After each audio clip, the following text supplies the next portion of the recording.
गेल्या काही दिवसापासून भारत आणि पाकिस्तानमध्ये तणाव वाढल्याचे दिसत आहे. पहलगाम हल्ल्यानंतर भारतीय लष्कराने राबवलेल्या ऑपरेशन सिंदूरच्या कारवाईमुळे दोन्ही देशांमध्ये संघर्ष सुरू आहे.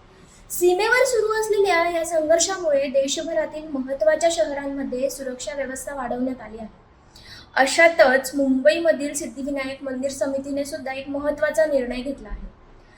नमस्कार, मी दिव्या पाटील आणि आपण पाहत आहात पुढारी डिजिटल. याबाबत सविस्तर माहिती अशी की भारत पाकिस्तानात सध्या सुरू असलेल्या तणावाच्या पार्श्वभूमीवर देशभरात सतर्कता बाळगली जात आहे. याचाच भाग म्हणून मुंबईतील प्रसिद्ध सिद्धिविनायक मंदिराने एक मोठा निर्णय घेतलेला आहे. मंदिर प्रशासनाने सुरक्षेच्या कारणास्तव येत्या रविवारपासून भाविकांना हार आणि नारळ अर्पण करण्यास मनाई केली आहे. हा नियम आजपासून लागू होणार असल्याची माहिती मंदिर प्रशासनाच्या वतीने देण्यात आली आहे. या निर्णयाला भाविकांनी सहकार्य करावे असे आवाहन देखील मंदिर प्रशासनाकडून करण्यात आले असल्याची माहिती मंदिर प्रशासन देत आहे.